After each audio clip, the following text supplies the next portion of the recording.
Let's tilt our head sideways as we envision the novel we're discovering through our characters and the conflicts, surprises, and angst that will confront them. Tilting our head sideways gives us new ways to look at that novel.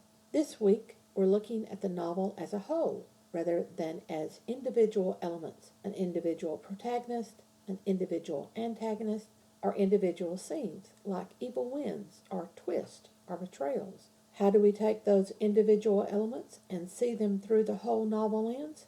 Maybe this episode can help. Welcome to The Right Focus. We cover productivity, process, craft, and tools. Our podcast episodes last as long as it takes to fix a quick dinner, drive a short commute, or take a brisk walk. All through the summer months, we focus on the craft of writing novels and novellas and epics, from beginning ideas to prepping for publication, week by week by week. Last month, we used individual building blocks to lay the foundations to the novel: character development, conflict development through characters, and the plot 7 over 2 weeks. We've built the essential documents that help us. We can see the base story that's intriguing us. Now, through July, we envision the whole story we want to tell. We need true clarity in our crystal ball. What do we envision? Our plot arc, our world, our secondaries who will support our main characters, and then ourselves. Yes, ourselves, we as writers. First, let's look at all the plot types and decide which one we're writing. We will find arguments aplenty when we research the various plot types. Some say there is only the monomyth with endless variations. Some say there's only 2, the hero's arc and the heroine's journey. Some say there are 5 or 7 or 10 or more. 7's a good number. In the language of symbols, it's the perfect number. So let's stick with 7. In 2007, Christopher Booker published The 7 Basic Plots, Why We Tell Stories. Yes, I know some people argue about him, but he does have literary insights. He classified his 7 using common language that everyone can understand. I discussed these 7 basic plots in detail in Think Like a Pro, my guidebook for newbie writers. Here are the 7 basic plots according to Booker. With his list, I have my own list of stories that fit each category, moving from concrete to abstract, literal to metaphorical, children's books to contemporary films, and on to classic literature. My list of stories ranges from simplistic to literary. We should be able to fit our own novel concept into one of these categories. That just starts our work for this week. First plot type is overcoming the monster. Think Beowulf, Jaws, Lord of the Flies, King Lear, Alien, Pride and Prejudice, Fried Green Tomatoes, Atonement. One of the excellent examples of a monster story is Jaws by Peter Benchley. The great white shark is pure animal, functioning from an animal's goals of survival and reproduction of itself. While it seems to have a vengeful drive, it actually only performs its animal goals of finding and killing and eating its prey. Very much like Herman Melville's Moby Dick, Jaws concerns itself with the characters hunting the creature. Melville does a much better job showing the revenge and greed that make monsters of men, as well as presenting the few who can overcome these monsters. Fanny Flagg's Fried Green Tomatoes has several metaphorical monsters. The abusive husband's death is made more monstrous because he is turned into barbecue and eaten by the sheriff who comes to investigate his disappearance. An additional monster is the railroad train that kills Idgie's brother and later takes the arm off Ruth's son, later called Stump. The cancer that kills Ruth is the third monster of the film. A rags to riches story is like Cinderella, Aladdin, Oliver Twist, Great Gatsby, Prince and the Pauper, Good Deeds, and Pretty Woman. Mark Twain's The Prince and the Pauper juxtaposes the lives of a prince and a poor boy by having them switch roles and encounter trials that both face. The film Pretty Woman follows the classic trope of a call girl with a heart of gold who redeems a millionaire caught in the errors of his materialistic absorption. Of course, as classic rags to riches, he never gives up his wealth. The quest story includes Watership Down, Raising Arizona, Willow, Raiders of the Lost Ark, Avatar, The Best Exotic Marigold Hotel, and Northanger Abbey. Raiders of the Lost Ark is a classic quest film, the archaeologist on the search for the greatest treasure of the ancient world. Jane Austen's Northanger Abbey is about a young woman in search of adventure through entering high society and discovering a wealthy suitor. She is rewarded when her treasured, suitable suitor follows her to her home and proposes marriage. A comedy includes anything by Aristophanes, anything by the Marx Brothers, Airplane, the Blues Brothers, Animal House, A Walk in the Woods, Arsenic and Old Lace, Bringing Up Baby, Much Ado About Nothing, A Midsummer Night's Dream, and Mamma Mia. Shakespeare's Much Ado About Nothing is about crossed hearts, tricked hearts, and evil hearts that delight in causing problems. The humor comes from the quick repartee that cuts with its wit, the carnival dance with masks that conceal only to reveal, and the watchmen who don't see what is before them, but still manage to resolve the problem that crossed the hearts. At the end, the two tricked hearts realize they are in love after all. The classic Cary Grant, Katharine Hepburn comedy of Bringing Up Baby repeats the quick repartee of Shakespeare, as well as crossed-up problems with a leopard and a spunky little dog, an aunt that can't hear, and an uncle with ashes. A tragedy plot includes Macbeth, Rebel Without a Cause, Francis, Philadelphia, Cool Hand Luke, Bonnie and Clyde, and Whatever Happened to Baby Jane.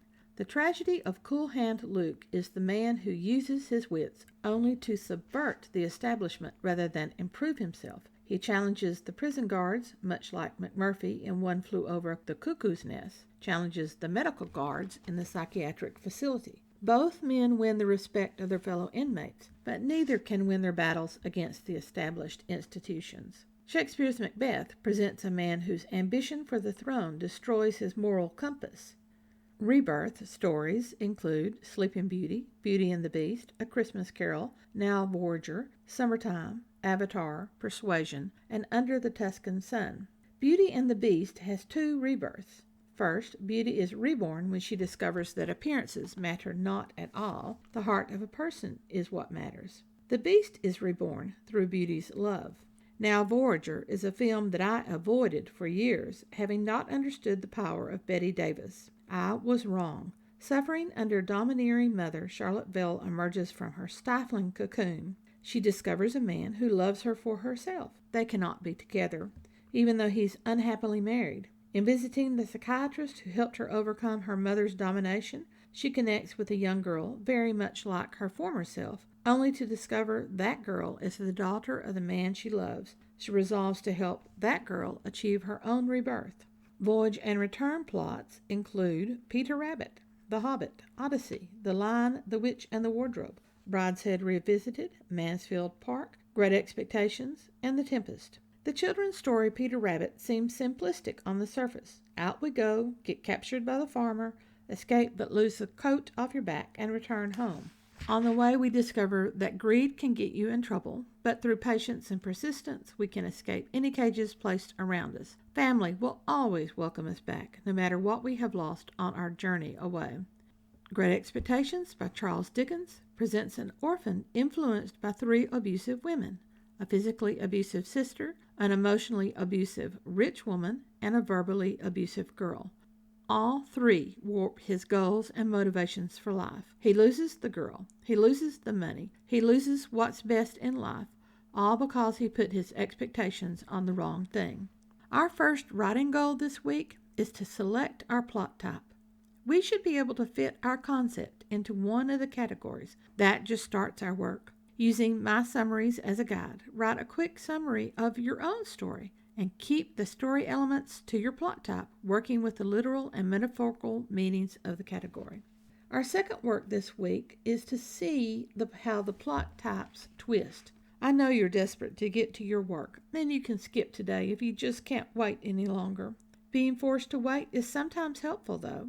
It can kill creativity. After a break, we stumble when we try to start running, so you can move ahead if you desire.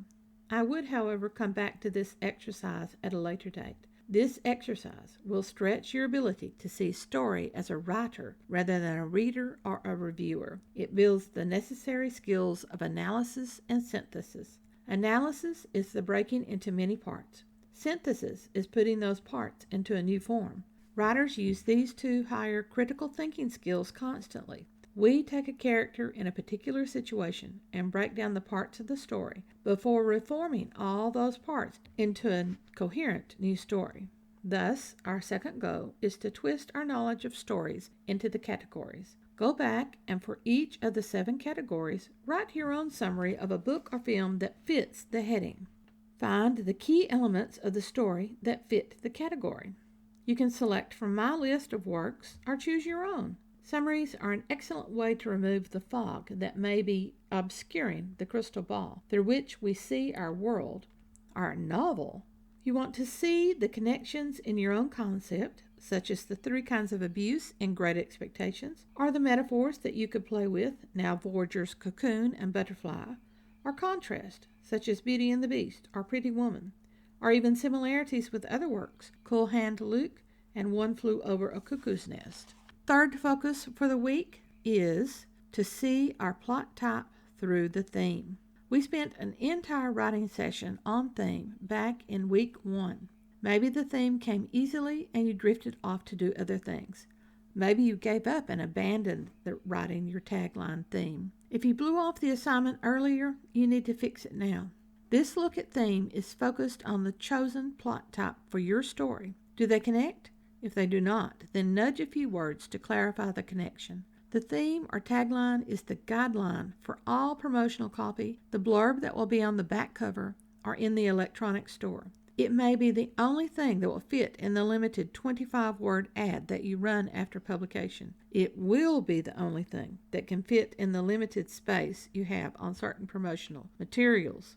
Every element of story ties to theme, whether it guides the selection of scenes or a character's actions and reactions or metaphors and symbols in descriptions and exposition. Stories will always have multiple themes. The tagline theme is for the central plot and the protagonist's main focus. So, our writing goal for this third focus is to envision our final theme. How does the theme connect to the selected category? While you should not use the plot category words in your theme sentence, the connection should be obvious. Here's an idea. Brainstorm a list of 33 words that connect the tagline theme to the category. This exercise can be helpful. Write the list without judging any word's worth. If you start with battle and you head into kisses, follow where your intuitive muse is leading you. By the way, that number 33 didn't just come out of my whoopsie-daisy. For many years, I worked with writing-resistant students. Through repetition of this exercise, both my students and I discovered that the first words will start your mind thinking, but are never the significant ones. The significant words come after passing number 10 or number 15 or 22 or 27. Students who were word facile, that means they had large vocabularies, didn't reach the significant words until they were nearly finished. The best writers often had to go beyond 33. Keep going until the flood of words stops or your hand protests. I wouldn't go past 50. That's just throwing words onto the page. Static will hit a little before or after 10. Static means that the brain will rebel and refuse to offer any new words. We can break the static by just writing down anything. Sometimes we turned on our critical editor and rejected a word that our creative muse offered. When static hits, back up several words and start writing again. Never erase, just shift over and continue. Then, figure out how your working title for the manuscript connects to your tagline theme. That connection can be literal or metaphorical. Clarify the tagline theme by cutting until you have a single sentence. Twist the sentence around so that it's in active, not passive form, and has no more than 12 to 15 words. Our fourth and final focus this week may take you 2 days. We need to review our story through its category based on 3 elements. Each of the 7 basic plots has 3 elements that make the category individual rather than uniform. Viewing any story from other standpoints can be illuminating. Consider atonement and overcoming the monster plot. When you consider it as a rags to riches, the male hero's story gains a power distinct from the younger sister's monstrous character arc. Our writing goal is looking through new eyes. First, find the category and work through the 3 elements. Second, read through the other categories. Tilt your head sideways by thinking outside the category box. Do any of the questions for the 3 elements in the other categories give you ideas?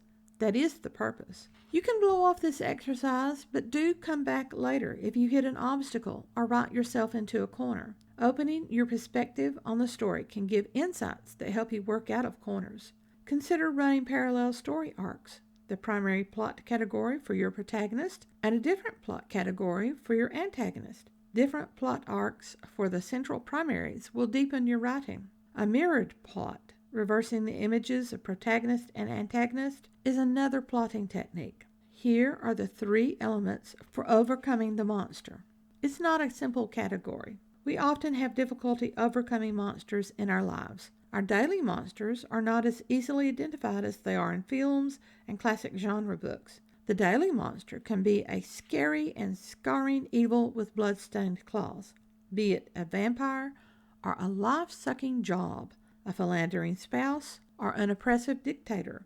All are monsters who destroy other lives. The invidious monsters are the ones who seem friendly, the ones who want to help our protagonist, the ones who would never, not in a million years, do anything to hurt anyone, but they're still monstrous. First element, have the protagonist struggle to identify the real monster. Second element, we have to acquire the tools needed to defeat the monster. The Buffy had a rigorous training schedule. Our protagonist must train as well. If that monster is a life-sucking boss, how can the protagonist reset the boundaries between job and life? How will the philandering spouse be discovered? What will enlighten the protagonist to the invidious monsters who present themselves as friends? How will the now aware protagonist develop the skills necessary to step up and stand against the seemingly innocent monster? Third element, the actual battle requires the sacrifice of something dear, with no guarantee that anything will ever replace our sacrifice. In the rags to riches category, badly written stories toss out logic as the writers drag their protagonist into luxurious wealth that they think their character deserves. In well-written stories, the protagonist is shown developing the skills necessary to gain wealth and succeed in that new environment. Logic tells us that no one receives something for nothing. The impoverished state needs to be presented, along with the dream of greatness that the protagonist has. First element, the dream should be possible, not improbable. Second, present the steps from rags to riches. What will each step entail? Who or what is essential to gaining the skills that are part of the step? Who will block the step? Third, the wealth needs to be reasonable. Not everyone is descended from royalty or nobility. Some of us were dirt farmers eager to escape our serfdom. Welcome to America, by the way. Not everyone will walk into a top editor position just because of an association with a mysterious billionaire. By the way, what do you mean by wealth? Money? Time? Knowledge? Relationships? If no money is ever obtained, but relationships are deepened, isn't that the best example of riches in our world?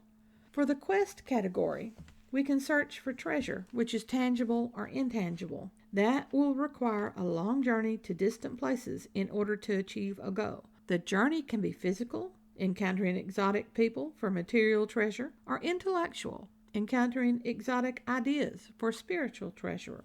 The first element is to remove the protagonist from the settled day-to-day existence. The writer must present the mundane existence, showing the protagonist's contrasting satisfaction and dissatisfaction. An impelling event must drive the protagonist into the quest. What is the protagonist's quest? What makes the treasure so necessary to be obtained? Our protagonist will be uncomfortable and awkward as they launch into the quest. However, the dissatisfaction is strong enough that remaining in the status quo is not an option.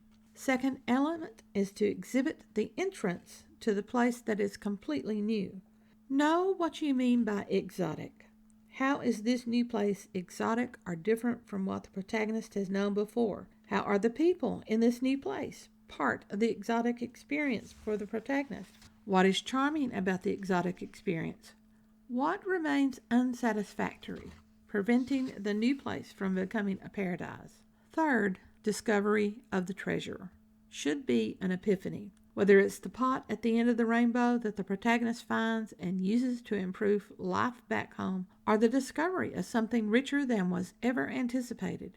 How is that treasure discovered? Is it at first mistakenly avoided or ignored? If so, what brings the protagonist's attention back to it? How is the treasure a great richness? How does the treasure create such a temptation that return to the ordinary world is no longer a requirement? For comedies, we always distinguish between humor and comedy. Humor is telling jokes. Comedy is the protagonist achieving his goal. First, the protagonist has to confront adversity. Second, the adversity is deepened through a series of confusing events. Third, the climax clears up all confusion and grants the protagonist the original goal, which has transformed in some unexpected way. The opposite of comedy is tragedy. In comedy, all is achieved. In tragedy, all is futile. While death is not a requirement of tragedy, doom is. Writers of tragedy, to prevent unrelenting darkness, will often fill a tragedy with humor. Shakespeare is a master of keeping the audience engaged in tragic form. Romeo and Juliet and Macbeth have several laugh-out-loud moments that relieve the ratcheting tension. First, we need to know how our protagonist, through his own actions, will cause his own destruction. An inner flaw sets in motion the domino effect. When you're looking at inner flaws, consider one of the 7 deadly sins. Second, for the protagonist, everything may seem confused, but we, the reader, the audience, and the writer, can see the steps that bring him to doom. At some point, usually toward the plot's center, the protagonist will take an irrevocable step that will link him to doom, no matter what he does. Third element, the protagonist will see the doom approaching.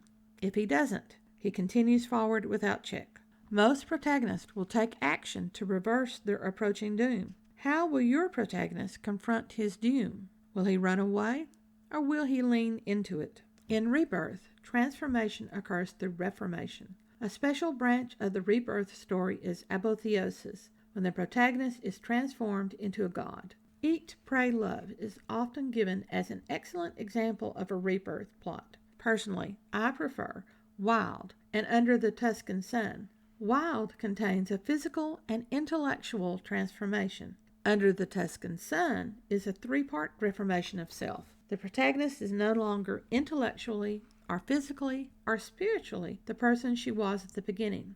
We need a character to serve as a mirror for our protagonist in a rebirth story. That's our first element, to discover the character who is our mirror. You can create a clear, stark representation so the protagonist will awaken to a better life. Second, the protagonist will launch into the attempt at that better life with flashes of insight and stumbling steps, all of which teach the protagonist how to change from who they are into who they want to become. Third, you have to emerge the new self, often in a new place. Last category, Voyage and Return, which seems very similar to the quest category, except the goal is not the treasure, it's the return back to the original existence, wiser through experience, trials, and ordeals of the journey. So first, we're presenting that normal existence again. Here, we present the normal existence as exactly what is desired by our protagonist. The reason for the journey has to be dire. The destruction of that existence is threatened. Second, the voyage may not be exotic. It may even seem ordinary, but it is enriching. Many different kinds of events will occur on this voyage. Great internal transformation will not occur. The goal of the voyage is not treasure. Third, returning home may have obstacles. Our character will be older. Our character will be wiser. And someone or something has conspired to work against the protagonist's easy settling back into the life they love. The return may be the point of greatest difficulty for the protagonist. However, when all problems are overcome, the life that was threatened is restored, the sun shines once again, and the protagonist holds what is most dear. Our writing this week is either scenes or simple fragments to go into our previously written scenes, or both. Next week in our Vision Month is to see our world, all those little details that help readers not only see the world, but enter it. Inspiration for our first Vision Week comes from Eudora Welty, who says, "Daydreaming had started me on the way, but story writing, once I was truly in its grip, took me and shook me awake. As Welty says, we writers start with daydreams. Envisioning our story is a lot like daydreaming. It's all essential in discovering our novels. Thanks for listening to The Right Focus, a podcast for writers at all levels, hosted by M.A. Lee with the assistance of Remy Black and Edie Runes from Writers Inc. Books. All through the summer months, our focus is the craft of writing. We are discovering your novel from beginning idea to prepping for publication. We'll work through the process stages of foundations to story, envisioning the story, analyzing story before, during, and after the draft, harvesting the story through revisions and enhancements, and prepping the story for publication. Many of these preps and guides are useful setups for the National Novel Writing Month in November. That's writing only, no idea work. We can also use this information to solve issues with stories that we've abandoned. All those stories are crying in the wilderness. Time to rescue them with the right focus. Show notes for this and other episodes can be found at therightfocus.blogspot.com. Write to us at winkbooks@aol.com. Remember, whatever occurs, write on.